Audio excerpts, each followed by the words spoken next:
ونصلي على رسوله الكريم أما بعد.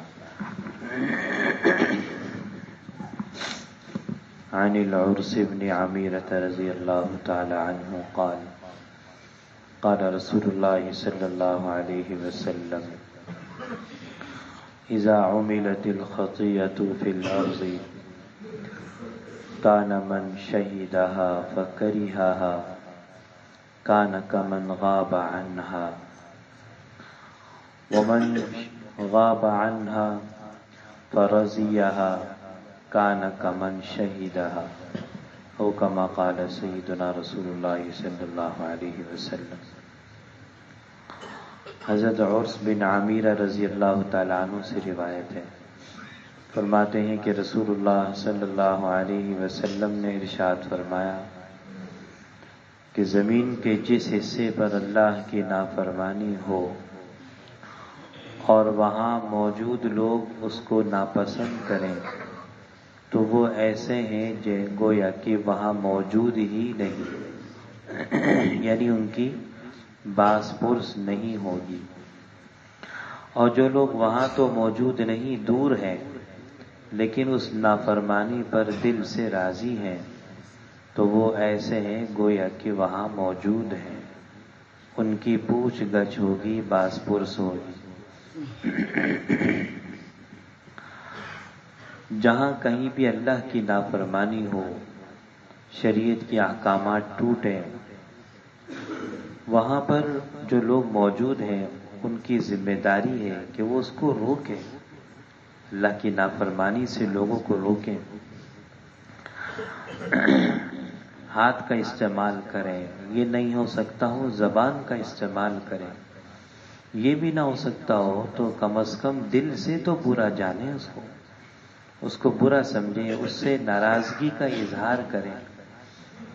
اگر ان کی کوشش سے اور ان کی ناراضگی کے اظہار سے گناہ میں کوئی فرق نہیں پڑتا، لوگ گناہ نہیں چھوڑتے، تو کم از کم یہ لوگ اپنی اس کوشش کی وجہ سے اور اپنی اس ناراضگی کی وجہ سے چھوٹ جائیں گے کل قیامت کے.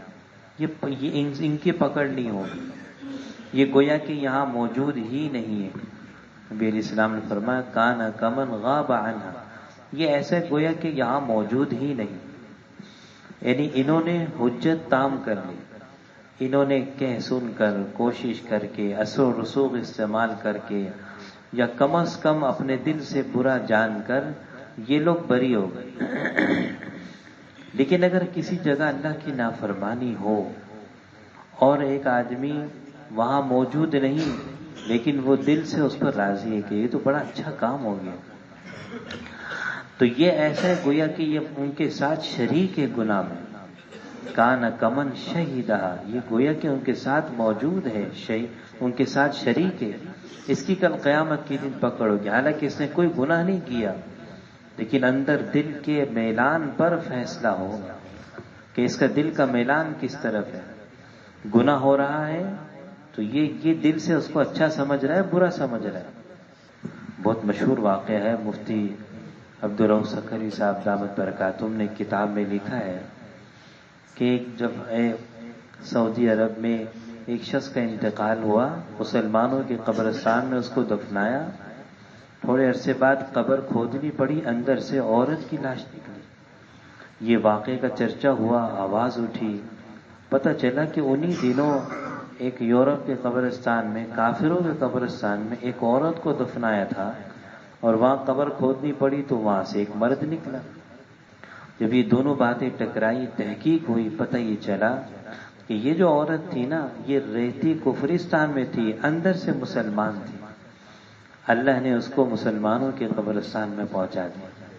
اور یہ جو مرد ہے یہ رہتا مسلمانوں کے درمیان، نام اس کا مسلمانوں والا، اور دفنایا اس کو مسلمانوں کے قبرستان میں، لیکن اندر سے اس کا میلان اہل کفر کی طرف تھا، عیسائیوں کی طرف تھا.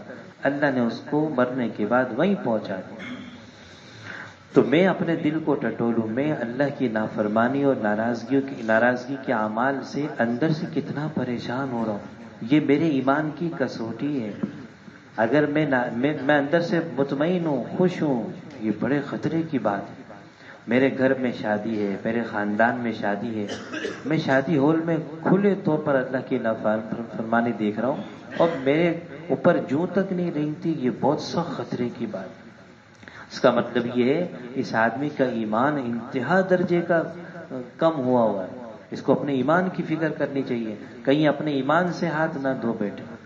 تو یہ ہمیں نبی علیہ الصلوۃ والسلام نے اس وقت گناہ کی جگہوں میں اپنے اوپر حجت تام کرنے کے لیے لوگوں پہ حجت تام کرنے کا ایک طریقہ بتا دیا کہ تم کم از کم ان سے دل سے ناراضگی کا اظہار کر۔ اللہ تعالیٰ ہم سب کو اللہم